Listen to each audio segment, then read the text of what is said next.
வீட்டுக்கார இன்னைக்கு கலாய்ப்போமா? சமையல் ஒர்க்லாம் முடிஞ்சிட்ருக்கு. ஒரு சமையல் இப்போ தான் செய்கிறீங்களா? ஒர்க்கிங் நடக்குதா?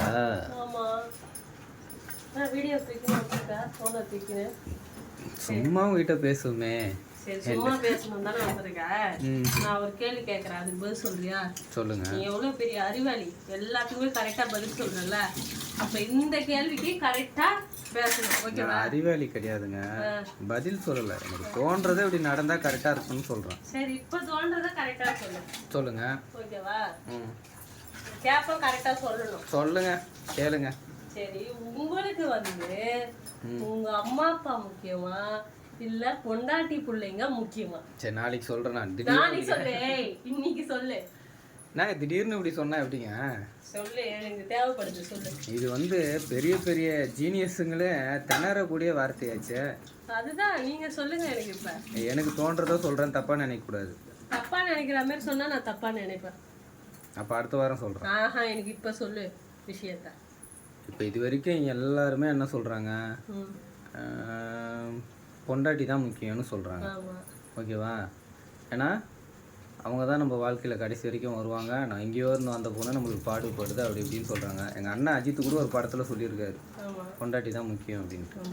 ஆனால் என்னை பொறுத்த வரைக்கும் நான் வந்து தெளிவாக சொல்லட்டா, இப்போ வந்து ஒரு அம்மா அப்பா வந்து நம்மளை கஷ்டப்பட்டு சின்ன வயசுலேருந்து வளர்த்து நம்மளை கல்யாணம் பண்ணி கொடுக்குறாங்க. நம்மளை நம்பி ஒரு பொண்ணு வருது. இப்போ அந்த பொண்ணு வந்து நம்ம பார்த்துக்க வேண்டியது நம்மளுடைய கடமை, இல்லைன்னு சொல்லலை. ஆனால் அதே சமயத்தில் சின்ன வயசுலேருந்து நம்மளை வளர்த்த அம்மா அப்பாவை நம்ம தான் பார்க்கணும். ஆனால் அதை வந்து எல்லோரும் என்ன பண்ணுறாங்கன்னா, அவங்கள வந்து பார்க்காம விட்டுட்டு பொண்டாட்டி தான் வந்து நம்மளுக்கு தெய்வம், நம்மளை நம்பி வந்தவ அப்படின்னு சொல்கிறாங்க. அதை வந்து நான் எப்படி நினைக்கிறேன்னா, கொஞ்சம் ஒரு மாதிரி தான் இருக்கும். ஆனால் உண்மையை அப்படி தான் சொல்லி ஆகணும். ஆண்களுக்கு ஒரு தேவை பெண்கிட்ட இருக்கிறதுனால பெண் தான் முக்கியம் அப்படின்னு சொல்கிறாங்க. அம்மா அப்பா கிட்ட இப்போ எதுவுமே கிடையாது, அவங்க செக்கையாக ஆகி போயிட்டாங்க, காஞ்சி போய் கருவடாயிட்டாங்க, அவங்ககிட்ட எதுவுமே கிடையாதுன்னு அவங்கள வந்து ஒதுக்குறாங்க. அப்படி தான் நான் நினைக்கிறேன் ஆணுடைய மனசா, ஓகேவா? ஆனால் இயல்பாக ஒரு ஆண் வந்து என்ன பண்ணணும்னா, பொண்டாட்டி பாசத்தினால தானே பொண்டாட்டி நேசிக்கிறான். அப்போ பாசத்தினால எப்படி பொண்டாட்டியை நேசிக்கிறானோ அதே பாசத்தை தன்னை பெற்று வளர்த்து அம்மா அப்பா கிட்டேயும் காட்டணும். அதுதானே உண்மை.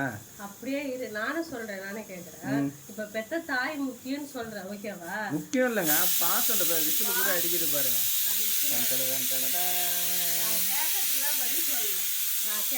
டக்குன்னு ஸ்டார்ட்டா சொல்லுங்க.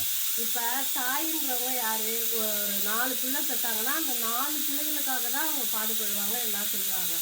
மனைவின்றவங்க யாரு? தன் கணவருக்கு என்ன தேவை, தன் கணவருக்கு. அதே தாங்க சொல்றேன். இப்போ மனைவிக்கும் வந்து ஆண்கிட்ட ஒரு தேவை இருக்கிறதுனால தான் கணவரை மட்டுமே வந்து தேர்ந்தெடுக்கிறாங்க. அதே வந்து அந்த பெண்ணுடைய அப்பா அம்மா கிட்ட அவங்க அதே மாதிரி பாசமாக இருக்காங்களா? ஒரு ஆண் கிடைச்சவொடனே தன்னுடைய அப்பா அம்மாவே தூக்கி போட்டுட்டு ஆண் பின்னாடி ஓடி போயிடுறாங்க. பெத்து வளர்த்து அப்பா அம்மாவே தூக்கி போட்டு எவனோ ஒரு ஆண் பின்னாடி ஓடிடுறாங்க. அதை தான் நான் சொல்கிறேன். பாசன்றது எல்லாருக்கிட்டையும் பொதுவாக இருக்கணுங்க. தேவைக்காக நம்ம ஒரு ஆள்கிட்ட ஓடிட்டு பேச வேண்டியது மட்டும் பேசிட்டு கட் பண்ண உனக்கு அவ்வளோதான் சொல்லிட்டேன். நீ பேச வேண்டியது மட்டும் பேசுற. கடவுள் என்ன சொல்லியிருக்காரு? கடவுளுக்கு அடுத்தது பொண்டாட்டி, அதே அந்த மனைவிக்கு வந்து கடவுளுக்கு அடுத்தது கணவர் தான் சொல்லியிருக்காரு. நீ தான் புது புது ரூல்ஸ் எல்லாம் சொல்லுவ. இதுதான் உலகத்தோட நீதி. சரிங்க, பொதுவா இப்போ என்ன மாதிரி சராசரி மக்கள், உங்களை மாதிரி சராசரி மக்கள், நல்ல மனசு உள்ளவங்க இதுக்கு கமெண்ட்ல சொல்லுவாங்க. தெளிவா யோசிச்சு, ஒன் சைடா யோசிக்க கூடாது. பாசன்றது ஒண்ணுதான். நான் உன் மேல வைக்கிறதும் ஒண்ணுதான், பசங்க மேல வைக்கிறதும் ஒண்ணுதான், அம்மா அப்பா மேல வைக்கிறதும் ஒண்ணுதான், ஓகேவா? என்னை வளர்த்து ஆளாக்கணும் அவங்களுக்கும் நான் பாசத்தை கொடுக்கணும், என்னை நம்பி வந்த உங்களுக்கும் பாசத்தை கொடுக்கணும், நம்ம ரெண்டு பேரையும் நம்பி வந்த குழந்தைக்கும் பாசத்தை கொடுக்கணும். அதை விட்டுட்டு ஆமாங்க, கடமைங்க,